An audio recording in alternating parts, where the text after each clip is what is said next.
नमस्कार, न्यूज के इकलौते फैमिली शो न्यूज की पाठशाला में आप सभी का बहुत स्वागत। मैं हूं सुशांत सिन्हा। ये वो पाठशाला जहां सबकी क्लास लगती है। और सबसे पहले रोज की तरह आपको बताऊं कि आज कौन कौन सा चैप्टर खोलने वाला हूं। 20 देशों के प्रमुख, बड़े बड़े सीईओज, पीएम मोदी की धुआंधार मीटिंग्स में भारत को चमकाने वाले कौन से बड़े फैसले हो गए आज आपको बताऊंगा। एआई कितनी नौकरियां खा जाएगा, सबसे बड़े सवाल पर ऐसा क्या जवाब दिया पीएम मोदी ने कि सब चौंक गए। भारत के मेगा एआई समिट में चीन के कुत्ते पर भयंकर बवाल, गलगोटिया यूनिवर्सिटी के कांड पर क्या एक्शन होने जा रहा है। भारत के इनोवेटर्स के वो शानदार प्रोडक्ट्स भी आपको दिखाऊंगा जो आपको देखने चाहिए सारे हंगामे के बीच भी। उसका कंप्लीट चैप्टर खोलूंगा। चांदी क्रैश, गोल्ड गिर रहा, ऐसा क्या हुआ कि लाखों करोड़ डूब गए। अब गोल्ड उठेगा भी या नहीं, अब इसके बारे में भी आज आपको बताऊंगा। अमेरिका, चीन, रूस का ऐसा कौन सा खेला, सिल्वर और गोल्ड का तेल निकल गया, आज इसकी बात होगी। 4 महीने पुरानी शादी, सीए पति ने गर्भवती पत्नी का कैंची से गला क्यों काट दिया। वैलेंटाइन डे मनाया, मां बाप से मिलवाया और फिर अचानक पत्नी को बेरहमी से मारने का जो कारण सामने आया, सुनकर सब सन्न रह गए। राम मंदिर को लेकर ऐसी खबर आई, सारे विरोधी निपट गए। उधर सीएम योगी ने श्री कृष्ण जन्मभूमि पर अखिलेश यादव को फंसा दिया क्या। यूपी चुनाव के पहले ओवैसी और मायावती ने ऐसा क्या कर दिया कि योगी की जीत पक्की हो जाएगी क्या। और आखिर में होगा हमारा स्पेशल सेगमेंट, सोचा है कभी कि घड़ी की सुई बाएं से दाएं तरफ ही क्यों घूमती है, दाएं से बाएं क्यों नहीं। भाई ऐसे ऐसे चलती ना, ऐसे ऐसे क्यों नहीं चलती, सोचें कभी। ये किसने तय कर दिया कि ऐसे ही जाएगी। आज इसके बारे में भी आपको बताऊंगा, लेकिन पहले दिन भर की बड़ी खबरों का रिवीजन, उसके बाद पहला चैप्टर।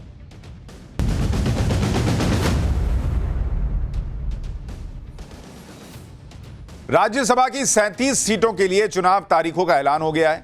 37 सीटों के लिए 16 मार्च को वोटिंग होगी और उसी दिन नतीजे भी आ जाएंगे। अनुमान लगाया जा रहा है कि एनडीए को इस चुनाव से राज्यसभा में 7 से 9 सीटों का फायदा हो सकता है और एनडीए की ताकत 145 तक पहुंच सकती है, जबकि इंडी गठबंधन को मौजूदा स्थिति से 5 सीटों का नुकसान होने की संभावना है।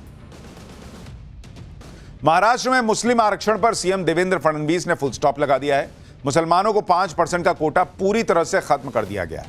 इस आरक्षण के आधार पर ना अब किसी कॉलेज में एडमिशन मिलेगा, ना ही सर्टिफिकेट जारी होंगे।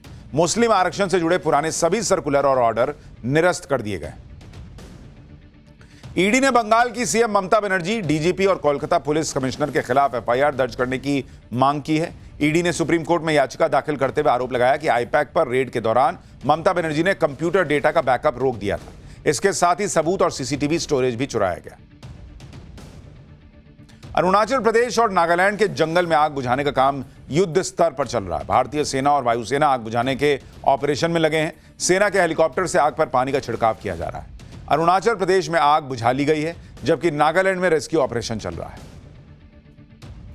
पाकिस्तान ने नामीबिया को हराकर टी20 वर्ल्ड कप में सुपर 8 के लिए क्वालिफाई कर लिया है। पाकिस्तान ने यह मैच 102 रन से जीता। इस जीत के बाद पाकिस्तान ग्रुप ए से भारत के बाद सुपर 8 में क्वालिफाई करने वाली दूसरी टीम बन चुकी है। हालांकि सुपर 8 में भारत और पाकिस्तान का मुकाबला नहीं होगा।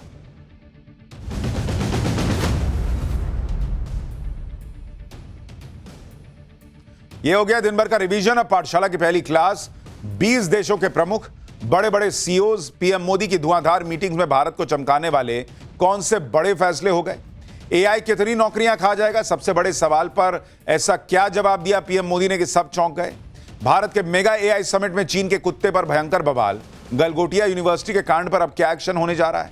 भारत के इनोवेटर्स के वो शानदार प्रोडक्ट्स दिखाने वाला कंप्लीट चैप्टर खोलने जा रहा हूं जो आपको गर्व से भर देगा।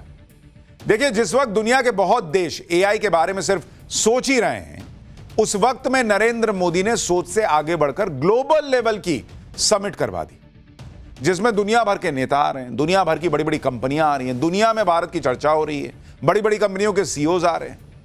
लेकिन हमारे यहां इस पर बात करने की जगह बात क्या हो रही है, एक प्राइवेट यूनिवर्सिटी के कांड की बात हो रही है कि चाइना का रोबोडॉग कैसे आ गया। और एक कांड को बता दिया गया कि पूरा समिट ही एकदम खत्म हो गया। भाई आज पूरा दिन लोग इसी में लगे रह गए। मेगा एआई समिट हो रहा है, देश के लिए गर्व की बात होनी चाहिए। वहां चीन के कुत्ते पे बहस चल रही है। इस यूनिवर्सिटी ने जो किया उसका नतीजा तो वो भुगत रही है, आगे और भुगतेगी। लेकिन इस एक कांड से जो लोग पूरी एआई समिट को लपेट रहे हैं, कांग्रेस तो पूरे एआई समिट को खत्म मामला बताने लग गई। जो लोग एआई समिट को लेकर पॉलिटिक्स कर रहे हैं उन्हें आज पाठशाला का यह चैप्टर जरूर देख लेना चाहिए। एआई समिट खत्म नहीं हुआ है बॉस, दुनिया भर में इसकी चर्चा क्यों हो रही है आज आपको दिखाऊंगा। 20 देशों के बड़े बड़े नेता यहां आ रहे हैं, मिल रहे हैं, बड़े बड़े सीईओ से मुलाकात हो रही है पीएम मोदी की। प्रधानमंत्री मोदी ने अपनी धुआंधार मीटिंग्स में भारत को चमकाने वाले कौन से बड़े फैसले किए हैं आज आपको वो भी बताऊंगा। मोदी की एआई समिट को कैसे दुनिया एक बड़ी पहल और बड़ा अचीवमेंट मान रही है आज आपको सुनना चाहिए, क्योंकि यहां तो खाली गलगोटिया यूनिवर्सिटी के कांड के अलावा जैसे कुछ हुआ ही नहीं ऐसा लग रहा है। सिर्फ एक कंट्रोवर्सी को दिखाकर भारत के इनोवेटर्स की क्षमता पर जो लोग डाउट कर रहे हैं उनके डाउट आज मैं क्लियर करूंगा। आपको बताऊंगा कि भारत के इनोवेटर्स ऐसे कौन कौन से काम कर रहे हैं जो चीन से किसी मामले में कम नहीं है। चीन के रोबोडॉग की बड़ी आज लोगों ने चर्चा की। भारत क्या अपना रोबोडॉग नहीं बना रहा है? आज आपको उससे भी मिलवाऊंगा। भारत किसी से कम नहीं है, यह चैप्टर आपको बताएगा। लेकिन पहले आप देखिए कि भारत की एआई समिट को लेकर 2 दिन से जो माहौल बनाया जा रहा था उस माहौल को कैसे पीएम मोदी ने एक झटके में आज बदल दिया, उसकी एक झलक।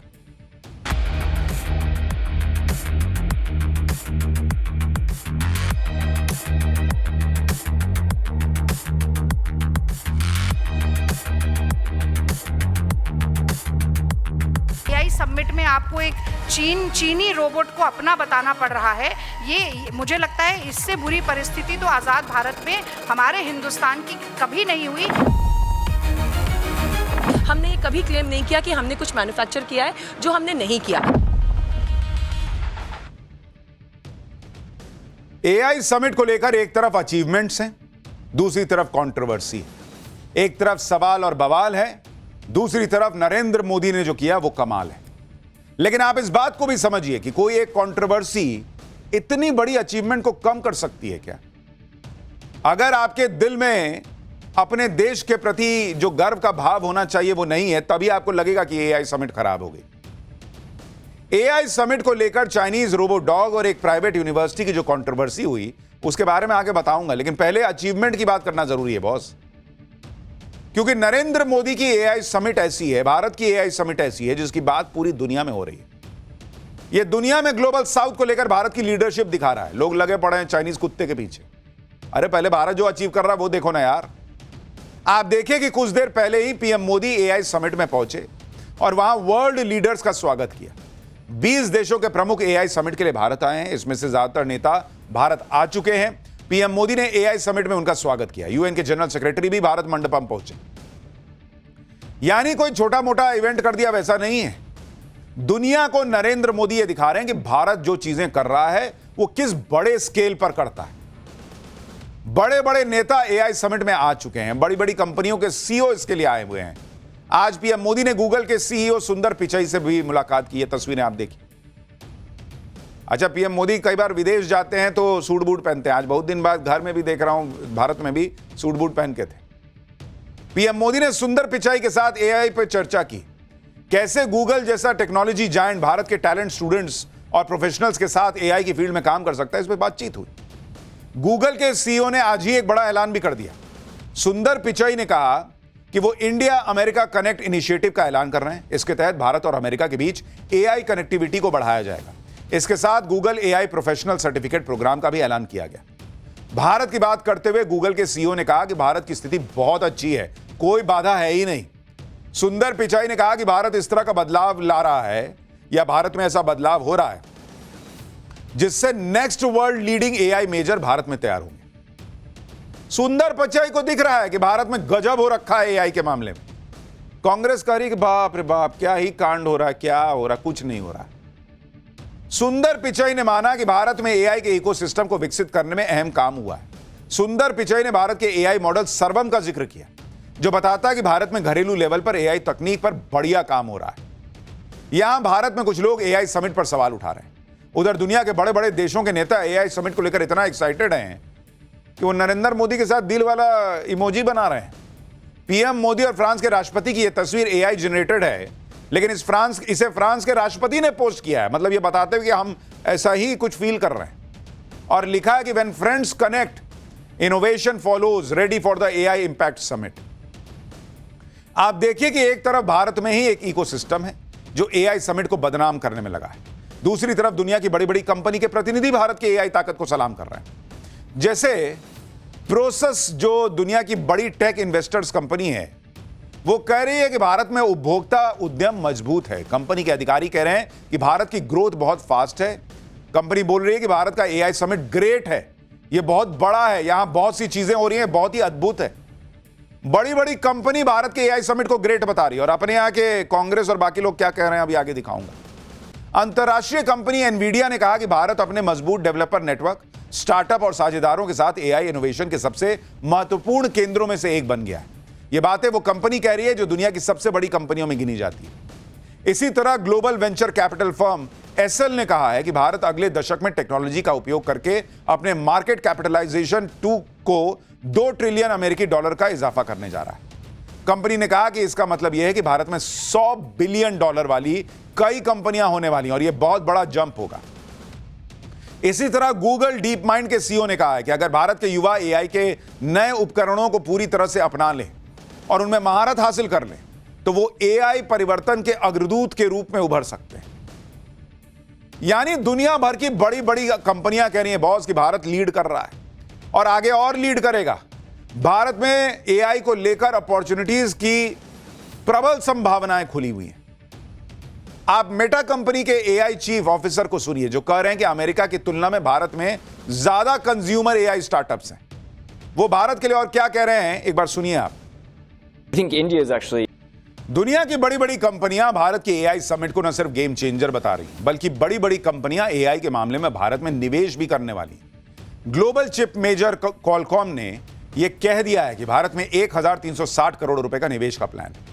कंपनी अपने स्ट्रैटेजिक एआई वेंचर फंड के जरिए भारत की उन कंपनियों में निवेश करेगी जो एआई में आगे बढ़ रहे हैं। भारत की दिग्गज engineering company Larsen and turbo और चिप निर्माता कंपनी एनवीडिया ने भी हाथ मिला लिया है। एलएनटी ने एनवीडिया के साथ मिलकर गीगावाट स्केल एआई इंफ्रास्ट्रक्चर विकसित करने की योजना का ऐलान किया।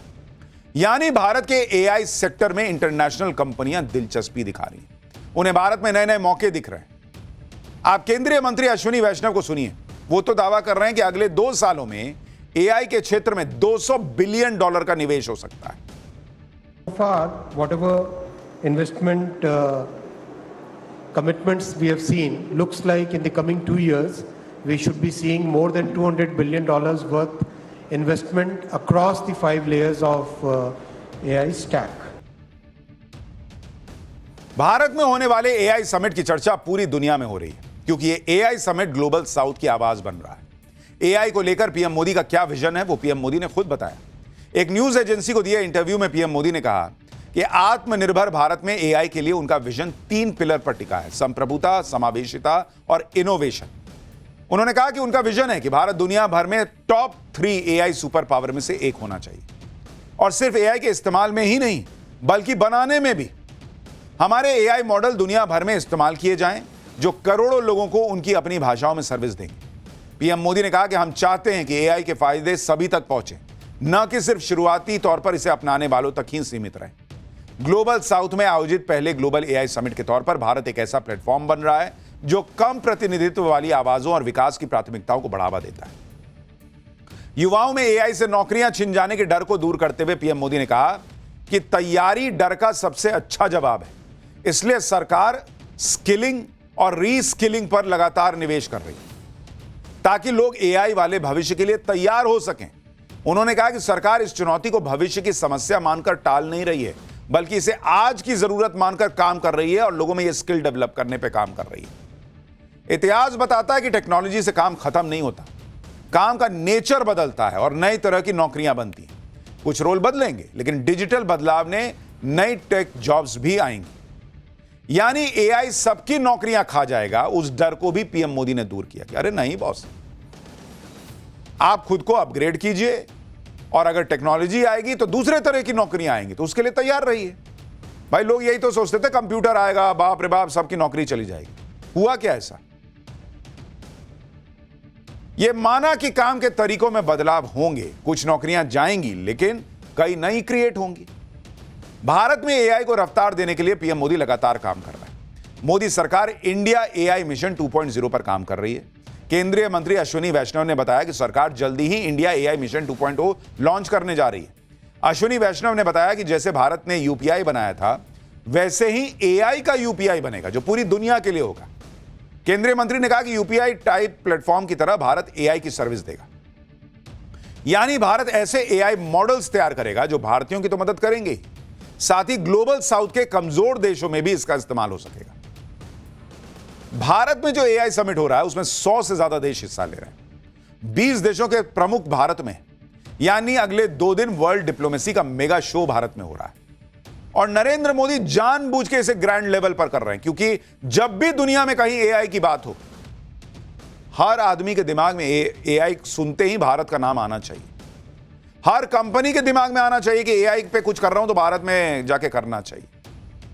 और इतने लार्ज स्केल पे होने की वजह से वो चर्चा होगी। पीएम मोदी ने G20 होस्ट कैसे किया था, आपको याद है ना? इतना ग्रैंड था कि दुनिया देखती रह गई थी। इससे भारत की ताकत और क्षमता का भी प्रदर्शन होता है। वैसे ही अब एआई समिट के लिए पीएम मोदी ने 20 देशों के नेताओं को भारत बुला लिया। आप देखिए, इन नेताओं के आते ही दोपहर में पीएम मोदी ने दिल्ली के हैदराबाद हाउस में बैक टू बैक द्विपक्षीय मुलाकातें की। दिल्ली में पीएम मोदी स्पेन के राष्ट्रपति से मिले, फिनलैंड के प्रधानमंत्री के साथ चर्चा की, सर्बिया के राष्ट्रपति के साथ पीएम मोदी ने बातचीत की, क्रोएशिया के प्रधानमंत्री भी आज पीएम मोदी से मिले, एस्टोनिया के राष्ट्रपति ने पीएम मोदी से मुलाकात की, कजाकिस्तान के प्रधानमंत्री से भी पीएम मोदी की मुलाकात हुई। इन मुलाकातों के दौरान पीएम मोदी ने स्पेन और फिनलैंड के राष्ट्र प्रमुखों से इंडिया ईयू ट्रेड डील पर भी बातचीत की। उन्होंने कहा कि यह फ्री ट्रेड एग्रीमेंट भारत और यूरोप के रिश्तों के स्वर्णिम युग की शुरुआत है। स्पेन के साथ डिफेंस, सिक्योरिटी, टेक्नोलॉजी पर बात हुई। फिनलैंड के साथ ट्रेड को डबल करने पर बात हुई। 6G जैसे टेक्नोलॉजी में सहयोग बढ़ाने पर बात हुई। मतलब एक पंथ दो काज, सबको बुला के भारत का रौला भी दिखा दिया। देखो यार, हम क्या जबरदस्त एआई समिट कर रहे हैं। और जब आई हो तो थोड़ा बिजनेस की भी बात कर लेते हैं, थोड़ी टेक्नोलॉजी की बात कर लेते हैं, थोड़ा डिफेंस की बात कर लेते हैं, वो भी हो गया। और दुनिया में जो तस्वीर जा रही है वो तो जा ही रही है। पीएम मोदी भूटान के प्रधानमंत्री से भी मिले। उनकी मुलाकात की तस्वीरें वायरल हो रही है, क्योंकि दोनों नेताओं ने जिस तरह से एक दूसरे को गले लगाया, उससे ऐसा लगा कि 2 देशों के नेता नहीं बल्कि 2 भाई मिल रहे हैं। एआई समिट में शामिल होने के लिए फ्रांस के राष्ट्रपति तो पहले ही भारत आ चुके हैं, मैक्रोन। आज ब्राजील के राष्ट्रपति भारत आए। ब्राजील के राष्ट्रपति अपने साथ करीब 300 सदस्यों वाला डेलीगेशन लेकर आए हुए हैं। ब्राजील के राष्ट्रपति लूला दा सिल्वा एआई समिट में शामिल होंगे, पीएम मोदी से द्विपक्षीय बातचीत करेंगे। ब्राजील के राष्ट्रपति ऐसे वक्त में भारत आए हैं जब ब्राजील भी अमेरिका और चीन पर अपनी निर्भरता को कम करना चाह रहा है और ब्राजील को भारत के रूप में एक भरोसेमंद पार्टनर दिख रहा है। राष्ट्रपति लूला दा सिल्वा 18 से 22 फरवरी तक भारत के दौरे पर रहने वाले हैं। ब्राजील के राष्ट्रपति के दौरे की बहुत चर्चा भी है, क्योंकि कहा जा रहा है कि भारत और ब्राजील के बीच बड़ी बड़ी डील हो सकती है। विदेश मंत्रालय ने बताया कि पीएम मोदी भारत और ब्राजील के रिश्तों को नए लेवल पर ले जाने वाले हैं। ब्राजील के राष्ट्रपति के दौरे पर ट्रेड टॉप एजेंडा है। भारत और ब्राजील के बीच द्विपक्षीय व्यापार 2024 के मुकाबले 2025 में 25% ऑलरेडी बढ़ चुका है। भारत और ब्राजील के बीच जो $12 बिलियन यानी 1,08,000 करोड़ का व्यापार होता है, उसे बढ़ाकर अगले 5 साल में $20 बिलियन यानी 1,80,000 करोड़ रुपए तक ले जाने का टारगेट है। भारत और ब्राजील के बीच फार्मा और सिविल एविएशन में डील हो सकती है। क्रिटिकल मिनरल, जिसे दुनिया का नया गोल्ड कहा जा रहा है, उसे लेकर दोनों देशों में अहम डील हो सकती है। दावा है कि चीन के बाद दुनिया में सबसे ज्यादा रेयर अर्थ रिजर्व ब्राजील के ही पास है। तो भारत के लिए ब्राजील से यह दोस्ती बहुत कारगर साबित होगी। इधर दुनिया के बड़े बड़े नेता, सीईओ सब भारत में, वो भारत की एआई ताकत को सलाम ठोक रहे हैं। वो भारत के एआई समिट को देखकर हैरान हो रहे हैं। भारत डील पे डील ठोके जा रहा है। दूसरी तरफ भारत में एक इकोसिस्टम एआई समिट को फ्लॉप बताने में लगा है। वो भी इसलिए क्योंकि एआई समिट में एक यूनिवर्सिटी ने बड़ा कांड कर दिया। दरअसल एआई समिट में गलगोटिया यूनिवर्सिटी के पवेलियन में एक रोबो डॉग दिखाया गया। रोबो डॉग की बड़ी चर्चा होने लगी। यूनिवर्सिटी की तरफ से बताया गया कि यह रोबो डॉग तो उनकी यूनिवर्सिटी ने ही बनाया है। गलगोटिया यूनिवर्सिटी के पवेलियन में मौजूद प्रोफेसर ने रोबोटिक डॉग का नाम भी ओरियन बता दिया और कहा कि हमारे यहां ही डेवलप हुआ है। प्रोफेसर ने कहा कि गलगोटिया यूनिवर्सिटी एआई सेक्टर में 350 करोड़ रुपए का भारी भरकम इन्वेस्टमेंट कर रही है। इस दावे पर बवाल मच गया, क्योंकि बाद में सामने आया कि जो रोबो डॉग दिखाया गया था वो यूनिवर्सिटी ने बनाया ही नहीं था। यह भी दावा किया गया कि यह रोबो डॉग तो मेड इन चाइना है और इसे यूनिवर्सिटी ने अपना प्रोडक्ट बता दिया। इस पर गलगोटिया यूनिवर्सिटी तो ट्रोल हुई, साथ ही भारत का एआई समिट निशाने पर आ गया। माहौल बनाया जाने लगा कि भारत के एआई समिट में तो फर्जीवाड़ा चल रहा है। एक स्टॉल पर ऐसा हुआ, एक यूनिवर्सिटी ने ऐसा कांड किया, पूरा एआई समिट इतना भव्य हो रहा है, उस पूरे एआई समिट को ये लोग जो है खराब बताने लगे। कई टेक एक्सपर्ट्स और यूजर्स ने दावा किया कि जिस रोबोडॉग को गलगोटिया यूनिवर्सिटी वाले अपनी क्रिएटिविटी बता रहे थे, वो असल में चाइनीज कंपनी यूनिट्री का रोबोडॉग है। लोगों ने इस रोबोडॉग के मॉडल का नाम भी बता दिया। दावा किया गया कि यूनिट्री के रोबोडॉग का GO2 मॉडल है, जो खुले बाजार में और ऑनलाइन प्लेटफॉर्म पर 2 से 3 लाख रुपए में आसानी से खरीदने पर मिल जाता है। इसके बाद गलगोटिया यूनिवर्सिटी का ड्रोन शॉकर भी विवादों में आ गया। इस ड्रोन को भी यूनिवर्सिटी ने अपनी खोज बता दिया था।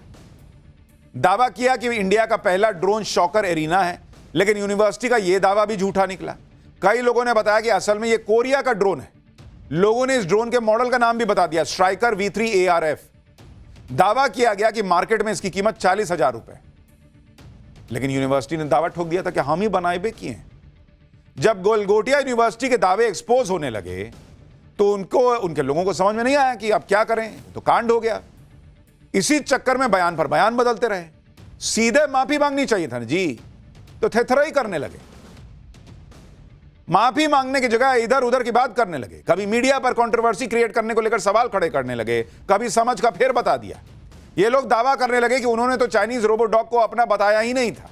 सुनिए एक बार।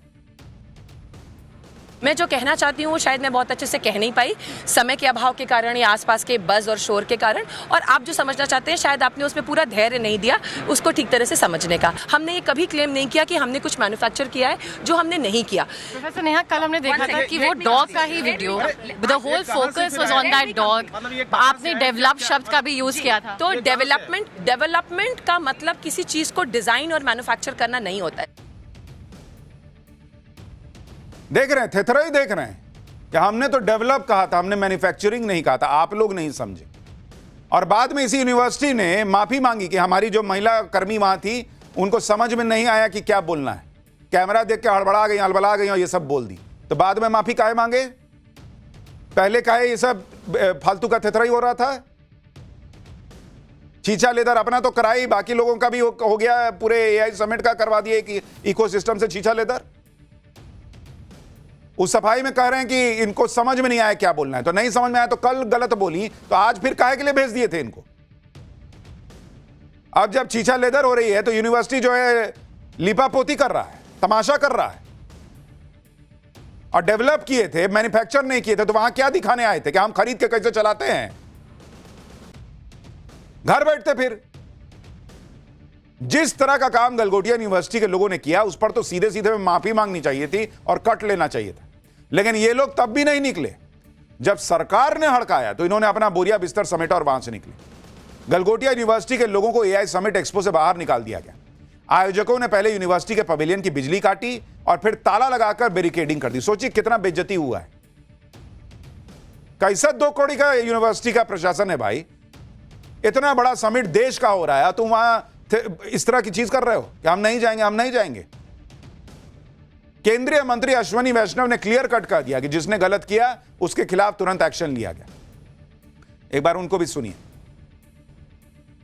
जब इन्हें एआई समिट से निकाला गया, जब हर तरफ इनकी खिल्ली उड़ी, तो गलगोटिया यूनिवर्सिटी का माफीनामा आया। तब जाकर यूनिवर्सिटी ने कहा कि गलगोटिया विश्वविद्यालय हाल ही में आयोजित एआई समिट में पैदा हुई भ्रम की स्थिति के लिए दिल से क्षमा प्रार्थी। भ्रम की स्थिति? तुम कांड किए उसको भ्रम कर रहे हो और तब माफी मांग रहे हो। हमारे एक प्रतिनिधि जो पवेलियन पर तैनात थी वो पूरी जानकारी से अवगत नहीं थी, तो वहां उनको भेजे काहे के लिए थे? जब अवगत नहीं थी, एक दिन भेजे तो दूसरा दिन काहे भेजे? कह रहा है कि इसलिए वो प्रोडक्ट की तकनीकी बारीकियों से परिचित नहीं थी और कैमरे पर आने के उत्साह में उन्होंने तथ्यात्मक रूप से गलत जानकारी दे दी और उसका नाम भी गलती से बता दिया। और कल तो बता ही दिया, आज भी आपने उनको भेज दिया और आज भी वो जो है वो लड़ने लग गए कि आप लोग ठीक से नहीं समझे और कह रहे हैं कि इसके लिए प्रेस को कोई अधिकृत अनुमति नहीं थी कि आप उनसे बात कीजिए। आयोजकों की भावनाओं को समझते हुए हमने परिसर खाली कर दिया है। गलगोटिया यूनिवर्सिटी ने कहा कि जिस रोबोडॉग को उसने एआई समिट में दिखाया था, उस रोबोडॉग को छात्रों की ट्रेनिंग देने के मकसद से मंगाया गया था। उनके छात्र इस पर प्रयोग कर रहे हैं, इसकी क्षमताओं को परख रहे हैं और इस प्रक्रिया में अपना ज्ञान बढ़ा रहे हैं। वो तो ज्ञान बढ़ा रहे हैं, तुम काहे के लिए उसको दिखा रहे थे वहां पे कि हमारे यहां डेवलप हुआ है? और वो ड्रोन का क्या, उसमें भी झूठ बोल दिए। कैसी यूनिवर्सिटी है जी गलगोटिया? जो बच्चे वहां से पढ़ के निकल रहे हैं बेचारे, वो भी अब जहां जाएंगे उनको जो है लोग ताने मारेंगे यूनिवर्सिटी के इस कांड की वजह से। जब गलगोटिया यूनिवर्सिटी के इस कांड की चर्चा हर जगह होने लगी तो राजनीति करने वाले कूद गए। कांग्रेस को तो मौका चाहिए था, उसने पूरा एआई समिट ही सवालों के घेरे में डाल दिया। पूरे एआई समिट को खत्म मामला बता दिया कांग्रेस ने। राहुल गांधी ने कहा कि यह समिट एक अव्यवस्थित पीआर तमाशा है, भारतीयों का डेटा बेचा जा रहा है, चीन के प्रोडक्ट्स दिखाए जा रहे हैं। कांग्रेस कहने लगी कि मोदी सरकार ने एआई को मजाक बना दिया और पूरी दुनिया में भारत का मजाक उड़ाया। कांग्रेस के नेता पवन खेड़ा ने गलगोटिया यूनिवर्सिटी के विवाद पर कहा कि शिक्षा को लेकर बीजेपी का गला घोंटिया अप्रोच है। इसी तरह जब यह खबर आई कि एआई समिट एक दिन और बढ़ाया जा रहा है तो उस पर पवन खेड़ा ने पूछा कि क्यों, थोड़ी नाक अभी बची है क्या? कांग्रेस नेता रागिनी नायक ने एआई समिट को फ्लॉप बता दिया। एक बार सुनिए कैसे कांग्रेस के नेता गलगोटिया यूनिवर्सिटी के कांड पर पूरे एआई समिट को ही फ्लॉप बताने के लिए उनमें होड़ लग गई बॉस की। कैसे हम बता देंगे मोदी नहीं कर पाए, सब बेकार हो गया। एआई समिट में आपको एक चीनी रोबोट को अपना बताना पड़ रहा है। ये मुझे लगता है इससे बुरी परिस्थिति तो आज़ाद भारत में हमारे हिंदुस्तान की कभी नहीं हुई जितनी आज मोदी जी के राज में हो रही है। देखिए, मैं ये कहना चाहती हूँ कि ऑप्टिक्स से ज़्यादा इम्पोर्टेंट आउटकम होता है, नज़ारे से ज़्यादा महत्वपूर्ण नतीजे होते हैं। पर मोदी जी के लिए उलट बांसी चलती है। मोदी जी का चेहरा चमके, मोदी जी के अपने गाल बजा सके, मोदी जी का गुणगान और महिमा मंडन हो जाए, मोदी जी का बढ़िया फोटोशूट हो जाए, उसके अलावा कोई प्लानिंग नहीं थी। कांग्रेस पार्टी नहीं कह रही है कि एआई समिट फ्लॉप है, कि किसी चीज का इंतजाम नहीं हुआ। वो एग्जिबिटर्स ही बोल रहे हैं, वो कह रहे हैं हम तो आते ही नहीं अगर ऐसा होता। और मैं ये जानना चाहती हूँ, आप गलगोटिया यूनिवर्सिटी की पेविलियन हटाइए या गलगोटिया यूनिवर्सिटी को हटाइए। जो भारत के एआई समिट की भद्द पिटनी थी वो पिट गई। तो क्या ये पहले छानबीन नहीं होनी चाहिए थी कि कौन क्या प्रोडक्ट्स डिस्प्ले करे? कांग्रेस पार्टी से कोई पूछे कि राहुल गांधी जब दुनिया की सबसे तेजी से बढ़ती अर्थव्यवस्था भारत को डेड इकोनॉमी बताते हैं तब भद्द नहीं पिटती है। जब दुनिया भर में जाकर बोलते हैं कि हमारे यहां तो कुछ बचा नहीं, सब खत्म हो गया, तब भद्द नहीं पिटती है। और इतना बड़ा एआई समिट हो रहा है, भर भर के कंपनियां आ रही हैं, लाखों लोग इसमें जो है वो शिरकत कर रहे हैं। उसमें एक कोई यूनिवर्सिटी अपना कुछ करके लेके चली आई, उसके लिए आप कह रहे हैं कि पूरा एआई समिट खराब है, घटिया है, मोदी नहीं कर पाए। आपको खाली मोदी दिख रहा है, आपको यह नहीं दिख रहा कि ये भारत का समिट है। कैसे लोग हैं यार ये लोग? गलगोटिया यूनिवर्सिटी ने जो किया उसका अंजाम वो भुगत रहे हैं, उनकी जगहसाई हो रही है। लेकिन इस एक कंट्रोवर्सी से आप एआई समिट की बड़ी अचीवमेंट खत्म करना चाहते हैं। कितने सारे भारतीय हैं जो वहां पर अपनी मेहनत से चीजें लेकर आए हैं, उनका कुछ नहीं, उनकी अचीवमेंट कुछ नहीं। और ऐसा नहीं है कि भारत में एआई को लेकर कुछ नहीं हो रहा है। ऐसा भी नहीं है कि जिस चाइनीज रोबोडॉग को लेकर इतनी कंट्रोवर्सी हुई वैसे रोबोडॉग भारत नहीं बना पाता।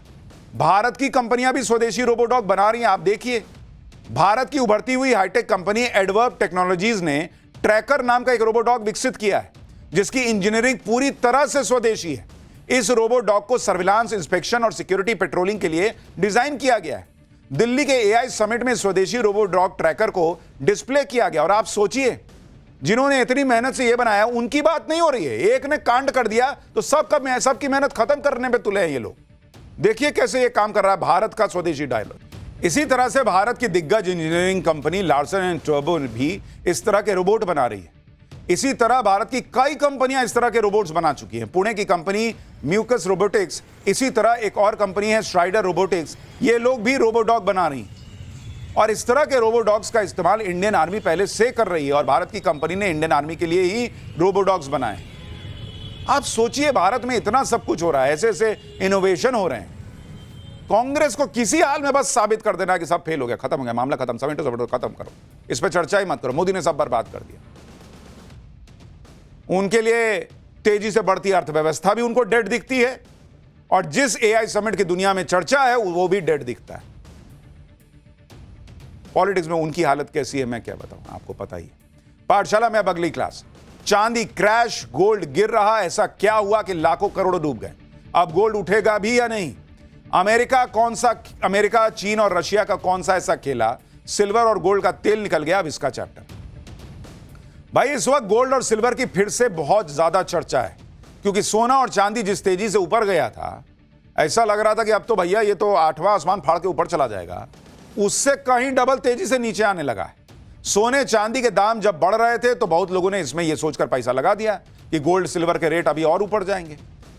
ऐसा उस वक्त दिख भी रहा था क्योंकि गोल्ड सिल्वर रिकॉर्ड पर रिकॉर्ड बनाए जा रहे थे, लेकिन एकदम से खेल ऐसा पलटता दिख रहा है कि अपने ऑल टाइम हाई से सोना 24,000 रुपए गिर चुका है। ऑल टाइम हाई से चांदी 1,60,000 रुपए गिर गई है। और आप सोचिए कि यह सब 20 दिन के अंदर हुआ है। लेकिन अचानक ऐसा क्यों होने लगा कि जिस गोल्ड और सिल्वर की कीमतों में आंधी आई हुई थी वो अब मुंह के बल ऐसा गिर रहे हैं कि लोग कह रहे हैं कि कहीं सोना 1 लाख के नीचे तो नहीं आ जाएगा। लोगों के लाखों करोड़ रुपए इसमें डूब गए हैं। यह सब क्यों हो रहा है इसकी डिटेल आपको बताऊंगा। आप यह भी देखिए कि सोना चांदी उस वक्त नीचे आ रहे हैं जिस वक्त अमेरिका और ईरान के बीच टेंशन बढ़ती जा रही है। वैसे तो गोल्ड सिल्वर के रेट और ऊपर जाने चाहिए थे क्योंकि जब भी अनिश्चितता होती है तो भाई गोल्ड की कीमत बढ़ती है। अमेरिका और ईरान एक दूसरे पर इस वक्त चढ़े हुए हैं। नए युद्ध का खतरा है एक बार फिर से तेजी से मंडराने लगा है। आप देखिए कि ईरान की घेराबंदी के लिए अचानक अमेरिका ने करीब 50 फाइटर जेट भेज दिए, अपने युद्धपोत यूएसएस गेराल्ड आर फोर्ड को तैनात कर दिया।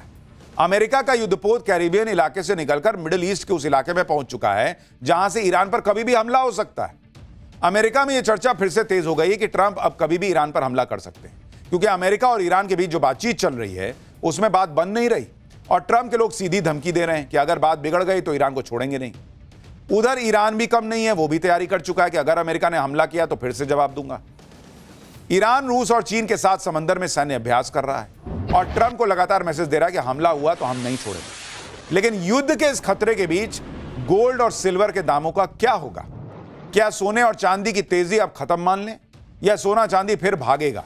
यह सब आपको बताऊंगा, लेकिन पहले जो कोहराम मचा है उसका एक ट्रेलर देखिए। I hope they're going to be more reasonable. They want to make a deal.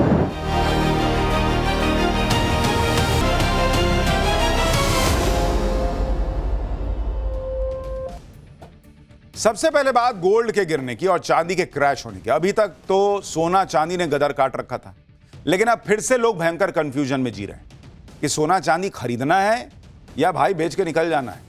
क्योंकि आप देखिए IBJA यानी India Boolean and jewellers association के आंकड़ों के मुताबिक 10 ग्राम 24 कैरेट सोने के दाम 29 जनवरी को 1,76,121 रुपए पर पहुंच गए थे और 2 फरवरी को यानी सिर्फ 4 दिन के अंदर सोने के दाम करीब 33,000 रुपए गिरकर 1,42,270 पर आ गए। सोने के दाम में गिरावट अभी रुकी नहीं है। आज सोने के दाम ऑल टाइम हाई से करीब 24,000 रुपए नीचे हैं। आज सोने की कीमत 1,51,963 रुपए।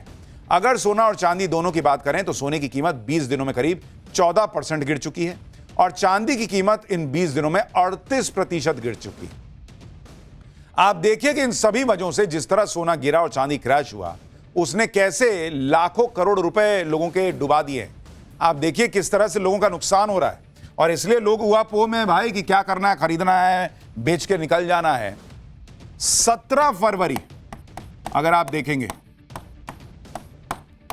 मार्केट से साफ हुआ कितना पैसा भाई सोना चांदी गिरने से 116 लाख करोड़ रुपया सोना चांदी गिरने से, उसके रेट गिरने से। और अगर आप देखिएगा 31 जनवरी से 2 फरवरी 2 फेब इस दौरान देखिएगा तो 900 लाख करोड़ रुपए बॉस, 900 लाख करोड़ रुपया लोगों का डूब चुका है। एक दिन में नुकसान वो 450 लाख करोड़ रुपए इन 3 दिनों में सबसे ज्यादा। और गोल्ड जिस तरह से गिर रहा है उसे देखते हुए अब सवाल उठने लगे हैं कि क्या सोने के दाम 90,000 तक गिरकर आ जाएगा। ऐसा क्या हो रहा है कि गोल्ड सिल्वर जो ऑल टाइम हाई पर था उसने इतने नीचे गिरने की ठान ली है, इसके बारे में आपको बताऊंगा। सोने चांदी की चमक फीकी पड़ने के पीछे 3 बड़ी वजहें बताई जा रही है। पहली, रूस और अमेरिका के बीच डॉलर वाली डील की खबर। दूसरी, चीन में नए साल का जश्न।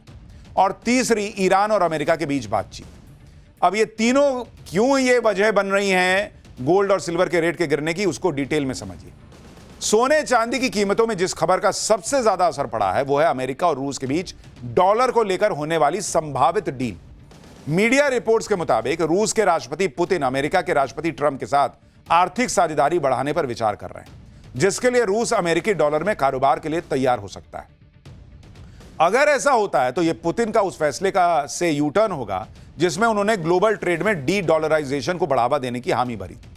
साल 2022 के बाद यूक्रेन के साथ युद्ध और अमेरिका की तरफ से लगाए जा रहे प्रतिबंधों के बीच पुतिन डी डॉलराइजेशन की वकालत करते रहे। अगर पुतिन ट्रंप के बीच डॉलर को लेकर यह डील हो गई तो डॉलर और मजबूत हो जाएगा, और डॉलर मजबूत हुआ तो सोना चांदी को कमजोरी झेलनी पड़ेगी। सोना चांदी के दाम और गिर सकते हैं।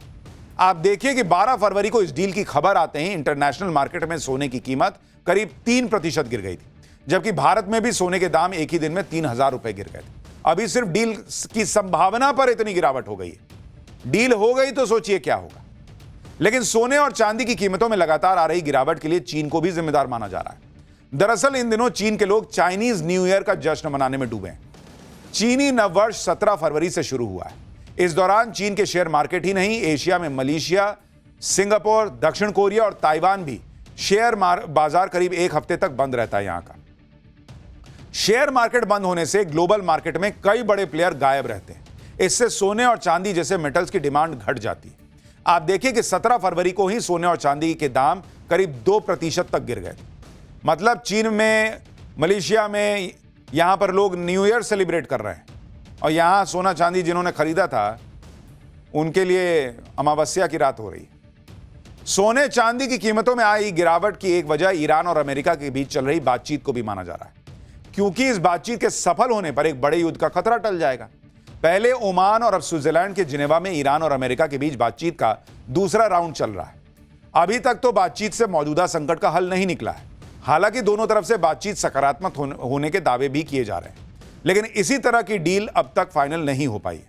हालांकि अगले 2 हफ्तों में बातचीत का अगला राउंड होने की भी बात कही जा रही है।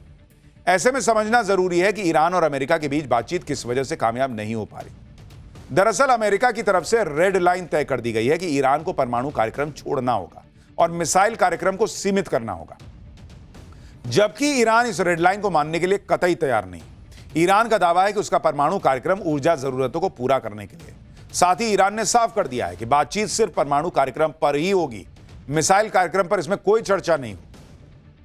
अभी बातचीत चल रही है क्योंकि लोग तो सोच रहे थे कि जो हालात हैं, ट्रंप जैसे धमका रहे हैं, कभी भी युद्ध शुरू हो जाएगा। तो चूंकि इतना लंबा मामला खिंच गया और युद्ध शुरू नहीं हुआ, तो मार्केट सेंटीमेंट ये बना कि कहीं ऐसा तो नहीं मामला सेट हो जाएगा दोनों के बीच। ले सोना चांदी गिर गया और धप से पूरी दुनिया ये उम्मीद लगाए बैठी है कि अमेरिका और ईरान के बीच बातचीत सफल होगी तो दुनिया भर में मची उथल पुथल पर कुछ हद तक लगाम लगेगी। लेकिन ट्रंप जिस तरह बयानबाजी करते हैं, एक्शन लेते हैं, उसे देखते हुए दुनिया को ईरान और अमेरिका के बीच चल रही बातचीत से बहुत ज्यादा उम्मीद भी पूरी तरह से नहीं है। हालांकि ट्रंप लगातार दावा कर रहे हैं कि ईरान और अमेरिका के बीच डील हो जाएगी, लेकिन आप देखिए कि एक तरफ स्विट्जरलैंड के जिनेवा में ईरान और अमेरिका के बीच बातचीत हो रही है, दूसरी तरफ अमेरिका खाड़ी देशों में लगातार अपनी सैन्य तैनाती बढ़ाता चला जा रहा है। अमेरिका ने पिछले 24 घंटों में 50 से ज्यादा फाइटर जेट्स मिडिल ईस्ट की तरफ भेज दी। इनमें F-35 है, F-22 है, F-16 जैसे आधुनिक फाइटर जेट शामिल हैं। इन फाइटर जेट्स के साथ अमेरिका ने कई एरियल रिफ्यूलिंग प्लेन भी खाड़ी देश में भेज दी। अमेरिकी नेवी का USS Gerald R. Ford aircraft carrier भी मिडिल ईस्ट के लिए निकल चुका है, जिसे दुनिया का सबसे बड़ा वॉरशिप माना जाता है। यह वॉरशिप पूरी तरह लोड होने पर करीब 1 लाख टन डिस्प्लेसमेंट करता है, जो करीब 15,000 हाथियों के वजन के बराबर है। डिस्प्लेसमेंट का मतलब है पानी के उस वजन से है जिसे जहाज पूरी तरह लोड होने पर अपने नीचे से हटाता है। USS Gerald R. फोर्ड एक स्ट्राइक ग्रुप है जो अपने साथ 3 गाइडेड मिसाइल डिस्ट्रॉयर के साथ निकला है।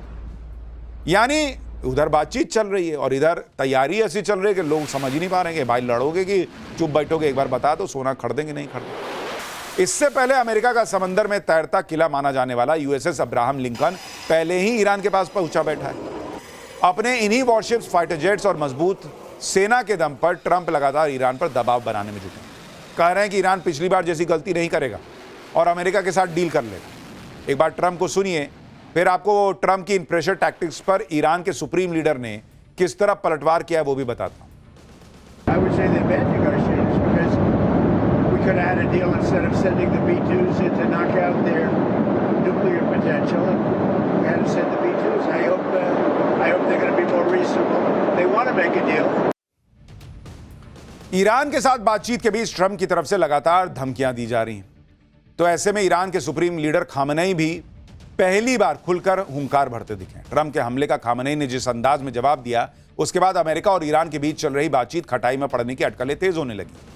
खामनेई ने पहली बार अमेरिका, उसकी पावरफुल आर्मी और ईरान की घेराबंदी के लिए भेजे गए अमेरिकी वॉरशिप्स को निशाने पर लिया और 30 मिनट के अंदर ट्रंप की तीन बड़ी चेतावनी देते हुए कहा कि ट्रंप कहते रहते हैं कि उन्होंने ईरान की तरफ एक एयरक्राफ्ट कैरियर भेजा है। भले ही एक एयरक्राफ्ट कैरियर निश्चित तौर पर एक खतरनाक हथियार है, लेकिन एयरक्राफ्ट कैरियर से भी ज्यादा खतरनाक वो हथियार है जो इस वॉरशिप को समंदर की गहराई में भेज सकता है। मतलब खामनेई कह रहे हैं कि भाई तुम्हारा क्या है, उसको ऐसा फोड़ूंगा कि जाके समंदर में गिरा मिलेगा अंदर। आगे खामनेई ने कहा कि अमेरिकी राष्ट्रपति कहते रहते हैं कि उनके पास दुनिया की सबसे मजबूत मिलिट्री फोर्स है, लेकिन दुनिया की सबसे मजबूत मिलिट्री फोर्स पर भी कभी कभी इतना जोरदार हमला हो सकता है कि वो उठ ही ना सके। यही नहीं, खामनेई ने आगे कहा कि ट्रंप मान चुके हैं कि 47 सालों से अमेरिका ईरान के इस्लामिक गणराज्य को खत्म नहीं कर पाया।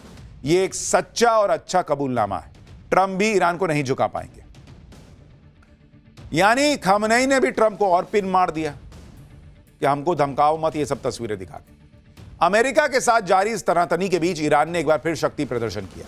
ईरान की सेना ने हॉर्मुज स्ट्रेट में मिलिट्री ड्रिल की, जिससे समंदर में खड़े वॉरशिप्स को मिसाइलों से सटीक निशाना साधकर ध्वस्त करने की तकनीक का प्रदर्शन किया। मतलब अमेरिका वॉरशिप खड़ी कर रहा है, ये वॉरशिप को फोड़ते हुए अपनी तस्वीरें दिखा रहा है। इस मिलिट्री ड्रिल के जरिए एक तरफ ईरान ने अमेरिका को दिखा दिया कि युद्ध छिड़ा तो उसके निशाने पर ईरान को घेरने के लिए पहुंचे अमेरिकी वॉरशिप्स। साथ ही उसने मिलिट्री ड्रिल के दौरान हॉर्मुज स्ट्रेट को बंद करके पूरी दुनिया को भी मैसेज दे दिया ईरान पर हमला होने से दुनिया किस तरह से प्रभावित हो सकती है, क्योंकि ईरान पहले भी साफ कर चुका है कि हमला हुआ तो वो हॉर्मुज स्ट्रेट को बंद कर देगा। और यह पहला मौका है कि जब अमेरिका की सैन्य कार्रवाई की धमकी के बीच ईरान ने इस हॉर्मुज स्ट्रेट को बंद करके भी दिखा दिया। ईरान के शक्ति प्रदर्शन में अब रूस और चीन भी उसके साथ आ गए।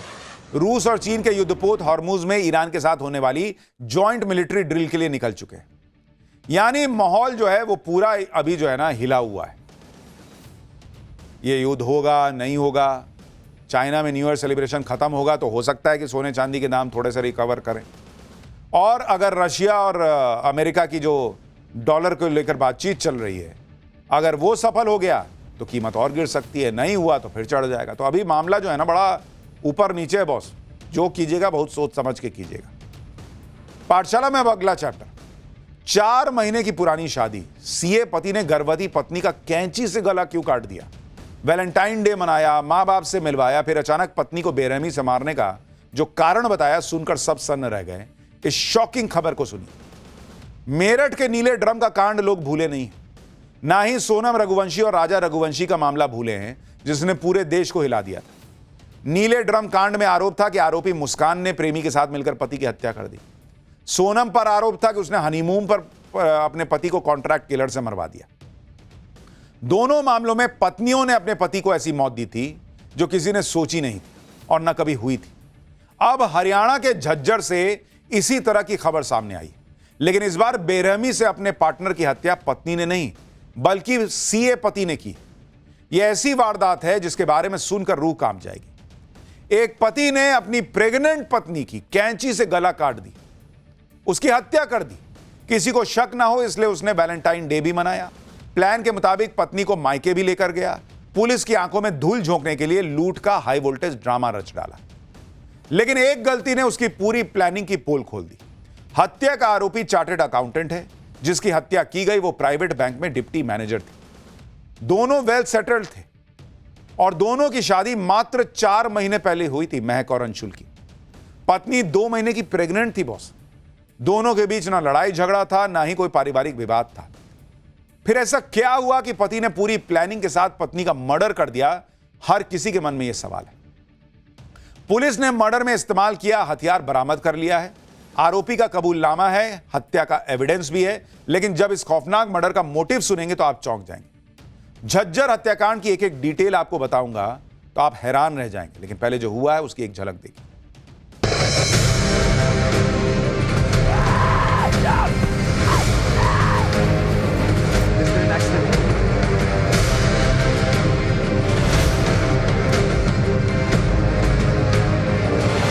गर्दन काटी हथियार से, पता नहीं वो हथियार लाया कहां से था। काफी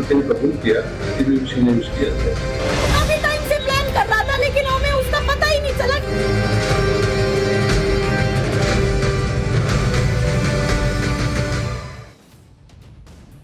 सीए पति के जिस केस की हर जगह चर्चा हो रही है उसके बारे में डिटेल में बताता हूं। आप हैरान रह जाएंगे कि कैसे कैसे मामले आजकल सामने आ रहे हैं। अंशुल धवन और महक की शादी 25 सितंबर को धूमधाम से हुई थी पिछले साल, और शादी को अभी 4 महीने ही बीते थे। महक 2 महीने की प्रेग्नेंट थी, लेकिन 15 फरवरी को उसका मर्डर हो गया वैलेंटाइन डे के एक दिन बाद। महक के मर्डर की जो स्टोरी उसके पति अंशुल ने सुनाई, उस पर ना तो महक के परिवार को यकीन हुआ, ना ही पुलिस को अंशुल की बातों में सच्चाई दी।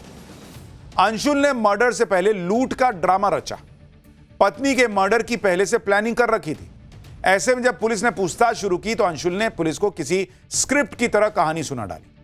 अंशुल ने पुलिस को बताया कि वो अपनी पत्नी महक के साथ हरियाणा के हांसी से गुरुग्राम लौट रहा था। रात करीब 8 बजे झज्जर में उसके साथ लूट की वारदात हुई।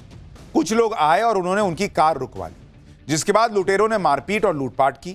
लुटेरों ने मारपीट के दौरान पत्नी महक की हत्या कर दी। हत्या करने के बाद लुटेरे कार लेकर फरार हुए। अंशुल ने पुलिस को अपने माथे पर चोट के निशान भी दिखा दिए। अंशुल अपनी पत्नी की हत्या कर भी सकता है, इस बात का शक किसी को भी नहीं था, क्योंकि दोनों के बीच कोई मनमुटाव तो था नहीं।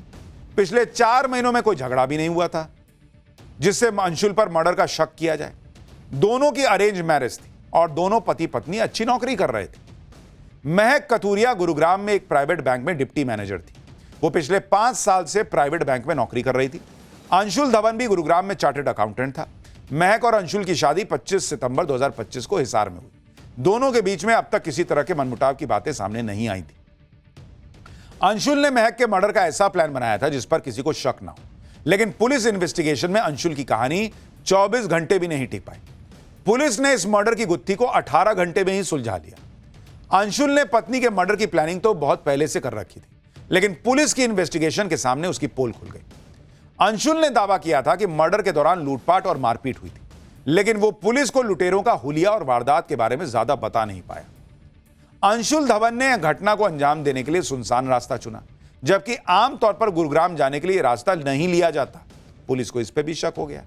अंशुल ने बताया कि मेन रोड से 100 मीटर अंदर कच्चे रास्ते पर वारदात हुई, लेकिन पुलिस को मौके पर लूटपाट के कोई निशान नहीं मिले। अंशुल ने बताया था कि लुटेरे महक के मर्डर के बाद कार लूट कर ले गए, लेकिन पुलिस को अंशुल की कार वारदात वाली जगह से थोड़ी दूर पर ही मिल गई। वारदात वाले दिन अंशुल अपनी ससुराल से गुरुग्राम लौट रहा था, लेकिन अंशुल ने हत्या के 2 घंटे बाद महक के परिवार वालों को जानकारी दी। पुलिस ने मौके पर जाकर लूट और मर्डर का क्राइम सीन रिक्रिएट किया, लेकिन एक भी एंगल अंशुल की कहानी से मेल नहीं खा रहा था। इसलिए पुलिस का शक बढ़ गया कि ये जो कह रहा है और जो हुआ है वो तो मैच नहीं हो रहा। महक के परिवार वालों का भी कहना है कि अंशुल ने पहले से हत्या की प्लानिंग कर रखी। एक बार महक की बहन को सुनिए वो क्या बता रही है, फिर आपको बताता हूं कि पुलिस ने यही हत्यारा है ये कैसे पकड़ा। उसकी गर्दन काटी हथियार से, पता नहीं वो हथियार लाया कहां से था। उसकी कितने टाइम की प्लानिंग थी कि हाँ भाई हथियार मेरे हाथ में आया और उसने ग्लव्स पहने हाथों में और उसका कत्ल करा। और उसको मैं ये चाहती हूँ कि मेरी बहन को अब इंसाफ दो और उस हत्यारे को कड़ी से कड़ी सजा दो। इसमें वो अकेले ने ही सब काम करा है, वो अकेले ने ही करा है। उसने किसी के साथ कुछ नहीं किया, लेकिन हमें इस चीज का पता है कि ये काम करने के बाद उसने जो पहला फोन किया वो अपनी बहन और जीजे को फोन किया, क्योंकि मौके पे जब पुलिस नहीं थी लेकिन बहन जीजा वहीं पे बैठा था। इस रास्ते से कभी भी नहीं जाते, उसको ये करना था ना, आज उसकी हत्या करनी थी ना मेरी बहन की, इसीलिए उसने ये रास्ता अपनाया। पूरी प्लानिंग के तहत, वो पूरी प्लानिंग के साथ था। वो काफी टाइम से प्लान कर रहा था, लेकिन हमें उसका पता ही नहीं चला कि वो इतना प्लान कर रहा है। दिमाग में इतना शातिर दिमाग था उस बंदे का। कहते हैं अपराधी कोई ना कोई सबूत जरूर छोड़ता है। यहां अंशुल ने पुलिस को कई क्लू दे दिए थे। पुलिस ने जब अंशुल से सख्ती से पूछताछ की तो वो टूट गया और उसने अपना अपराध स्वीकार कर लिया। अंशुल ने पुलिस को जो बताया वो बेहद चौंकाने वाला था। पूछताछ में अंशुल ने बताया कि उसने महक की हत्या की प्लानिंग पहले से कर ली थी। मर्डर के लिए वो कैंची और ग्लव्स साथ लेकर आया हुआ था। गुरुग्राम पहुंचने से पहले उसने हाईवे पर सुनसान इलाका चुना। अंशुल अपनी कार को झज्जर बादली मार्ग से 100 मीटर अंदर कच्चे रास्ते पर लेकर गया, जिसके बाद सबसे पहले उसने अपनी पत्नी महक का गला घोटा, बाद में कैंची से उसके गले पर वार करके मौत के घाट उतार दिया। हत्या करने के बाद महक की लाश को एक सूखी हुई नहर में फेंक दिया। प्लान के मुताबिक मर्डर के बाद लोगों की मदद से पुलिस को कॉल किया। सबसे बड़ा सवाल यह था कि आखिर उसने ऐसा किया क्यों? जो शादी के 4 महीने बाद अंशुल ने महक के मर्डर का प्लान बनाया, आखिर क्यों बनाया? अंशुल ने पुलिस को जो बताया वो चौंकाने वाला था। पुलिस के मुताबिक पूछताछ में पता चला कि अंशुल को अपनी पत्नी महक के कैरेक्टर पर शक था, क्योंकि महक फोन पर लगातार बात करती रहती थी और अंशुल को बताती थी कि बैंक के कर्मचारियों से बातचीत कर रही है। ऐसे में अंशुल को शक था कि महक का एक्स्ट्रा मैरिटल अफेयर चल रहा है। आप सोचिए, उसने शक पे मर्डर कर दिया। और तुमको कैसे पता कि वो बैंक का काम नहीं कर रही थी, बैंक के लोगों से बात नहीं कर रही थी? और अगर शक था, कुछ था, नहीं था, जो भी था, अलग हो जाते भाई। प्रेग्नेंट बीवी को मार दिए। क्या ही चल रहा है भाई? कहीं पत्नी मार दे रही है, कहीं पति मार दे रहा है। पाठशाला में अब अगली क्लास। राम मंदिर को लेकर ऐसी खबर आई, सारे विरोधी निपट गए। उधर सीएम योगी ने श्री कृष्ण जन्मभूमि पर अखिलेश को फंसा दिया क्या?